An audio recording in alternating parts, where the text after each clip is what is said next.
Hello students, कक्षा 9वीं की Hindi class में आप सभी का स्वागत है। और आपके पद्य खंड से, इस पुस्तक के पद्य खंड से पहला पाठ जो है कबीर की साखियाँ, और उसी में आगे है एक शब्द। शब्द मतलब पद, जिसका कि एक ही पद आपके पाठ्यक्रम में शामिल किया गया है, दूसरा पद हटा दिया गया है। तो हम पहले पद की, पहले शब्द की व्याख्या करने जा रहे हैं। इसको हम एक बार गा सकते हैं, तो हम इसको एक बार गा के सुनाएंगे और आप भी इसी प्रकार से गाने का प्रयास ज़रूर करना। मोको कहाँ ढूंढे बंदे, मैं तो तेरे पास में, ना मैं देवल ना मैं मस्जिद, ना काबे कैलाश में, ना तो कौन क्रिया कर्म में, नहीं योग बैराग में, खोजी हो तो तुरत मिली हो, पल भर की तलाश में, कहें कबीर सुनो भाई साधो, सब श्वासों की श्वास में। ठीक है, तो इसी प्रकार से आप भी ज़रूर इसको गाइए। और चलिए अब हम इसकी व्याख्या करते हैं। तो कबीरदास जी इस शब्द में, इस पद में क्या कह रहे हैं, अगर इसका पूछा जाए कि उपर्युक्त पंक्तियाँ किस छंद में लिखी हैं, तो आप क्या कहेंगे, इसको पद में लिखी गई हैं। ये पद भी एक तरीके का लिखने की एक शैली है, कविता रचने का एक तरीका होता है, ढंग होता है, उसे हम छंद कहते हैं।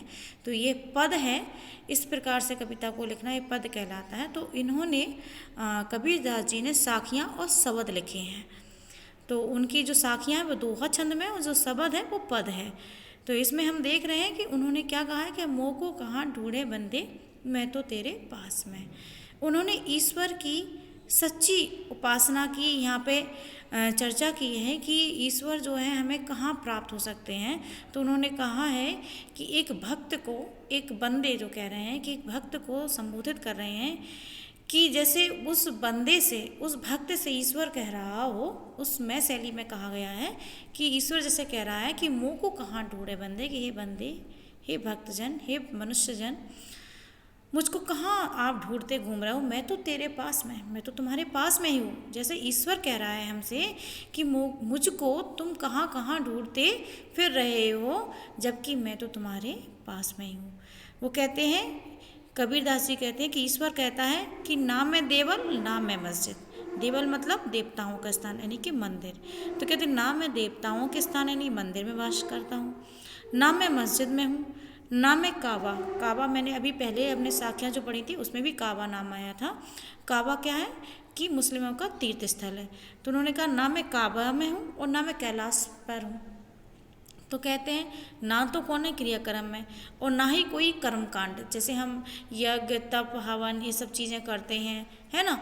तो कहते हैं कि ना ही मैं कोई कर्मकांड में मिलता हूँ, कर्मकांड करने से मिलता हूँ, नहीं योग वैराग में, और ना ही बहुत ज़्यादा योग साधना करना, हठ योग करना या वैराग्य धारण कर लेना, संसार से विरक्त हो जाना, इससे भी मैं आपको प्राप्त नहीं होने वाला हूँ।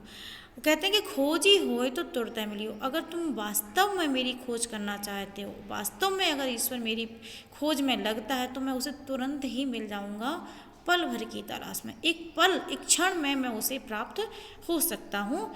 कहे कबीर सुनो भाई साधु। कबीरदास जी कहते हैं उन सभी साधु संतों को संबोधित कर रहे हैं जो इतना सारा कर्मकांड किए जा रहे हैं, योग कर रहे हैं, वैराग्य धारण कर रहे हैं, तो कहीं मंदिर जा रहे हैं, तो कहीं तीर्थ स्थल घूम रहे हैं। तो वो उन सभी को संबोधित कर रहे हैं कि कहें कबीर सुनो भाई साधु, कि हे साधु सुनिए सब श्वासों की श्वास में, कि ईश्वर तो सभी प्राणी मात्र की सांसों में निवास करता है, कि हर एक प्राणी की सांस में, हर एक मनुष्य की सांस में ईश्वर का वास होता है। तो ईश्वर हमारे अंदर ही विराजमान है, उसे अपनी अंतरात्मा में खोजने का प्रयास करना चाहिए, ना कि बाहर के, ना ही देवता के स्थान पर, ना ही मंदिर में, ना ही मस्जिद। इन सभी जगह घूमने से अच्छा है कि हमें स्वयं को जानना चाहिए, हमें अपने अंदर ही ईश्वर की तलाश करना चाहिए, क्योंकि ईश्वर हम सभी के अंदर मौजूद है।